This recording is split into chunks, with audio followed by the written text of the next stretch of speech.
You know, they say that what doesn't kill you makes you stronger. And in this context, we're not talking about just any stressors. We're specifically talking about things like cold exposure, fasting, intense exercise, cold showers, things of that nature. And the concept is called hormesis. And most importantly, how to implement it into your daily routine in a way that is effective, but also sustainable. So let's break it down. It's like giving your body small challenges that force it to adapt and become stronger. So let's delve deeper into the science behind it, how to use it to your advantage. One of them is called autophagy, where your body breaks down and recycles old or damaged proteins and other cellular components. Lifting heavy weights or engaging in high-intensity activities can cause microscopic tears in your muscle fibers.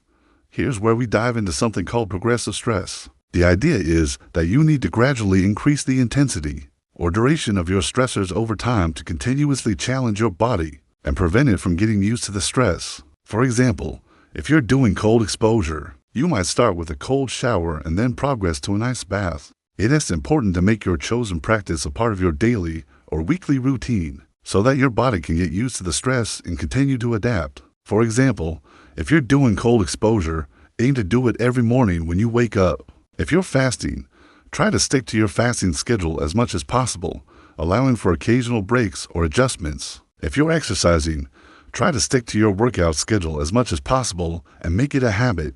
Or if you're fasting, you might begin with a 16-hour fast and then work up to a 24-hour fast. It is important to listen to your body and take rest days when needed, and to gradually increase the intensity of your stressors over time. By embracing discomfort, being patient, and listening to your body, you can potentially reap the rewards of increased resilience, improved health, and longevity. Overtraining or overstressing can lead to burnout or injury, which can set you back. So make sure to balance your stress with self-care and recovery. A good rule of thumb is to follow the 2-year rule. Also, if you'd like more tips on how to enhance your workouts or your diet, so thanks for watching. If you found this helpful, make sure to subscribe and I'll see you guys soon. Every 2 years, you should reassess your stressors and decide whether or not to switch to a different one or increase the intensity of your current stressor. Depending on the stressors you choose, you may need to carve out significant blocks of time in your day or week to dedicate to them. For example,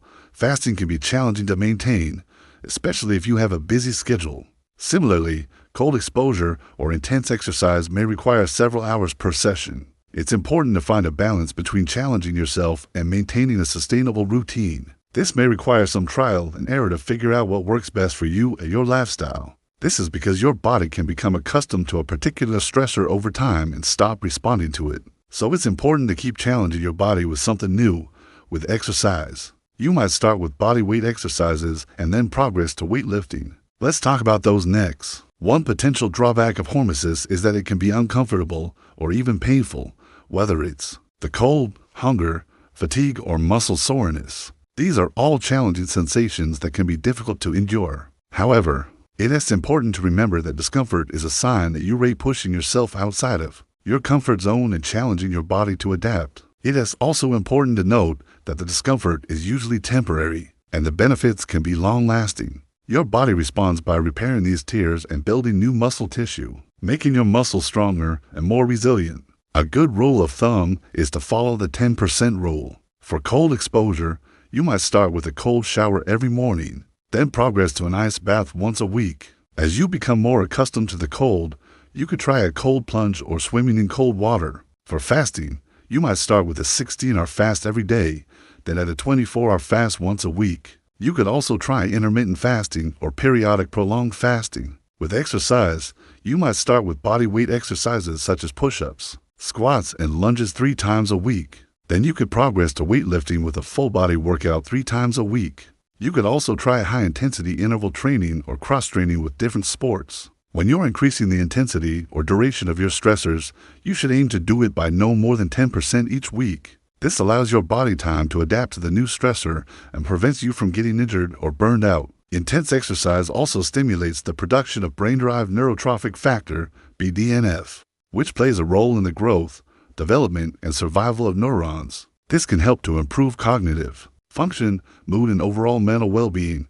This process helps to remove damaged proteins and other cellular debris, allowing your body to function more efficiently It's like a cellular cleanup crew that keeps everything running smoothly. Fasting also stimulates the production of human growth hormone, which plays a role in regulating metabolism, body composition, and many other important functions. Hormesis is a biological term used to describe the process by which exposure to low doses of toxins or stressors can actually stimulate adaptive responses leading to increased tolerance, improved health, and even longevity. This type of fat helps you to burn calories and generate heat, boosting your metabolism. Cold exposure also stimulates the production of norepinephrine, a hormone that can help you to burn more fat and improve mental focus. The cold also triggers a process known as vasodilation followed by vasoconstriction.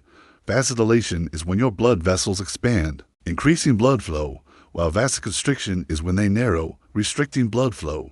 These alternating processes help to strengthen your capillaries and improve circulation, which means that your cells receive more oxygen and nutrients and are better able to fight off toxins. For example, let's look at cold exposure. When you expose yourself to a cold environment, your body responds by increasing the production of brown adipose tissue or brown fat. Let's take fasting as another example. When you fast, your body goes through various metabolic processes to obtain energy. Then there's intense exercise. Now that we understand the benefits of each one, let's see how we can use hormesis to our advantage. But here's the catch.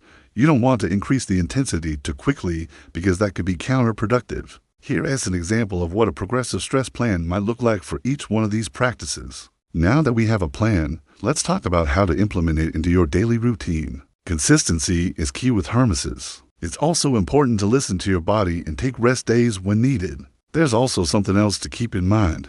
Just like intensity, you don't want to do these practices for too long.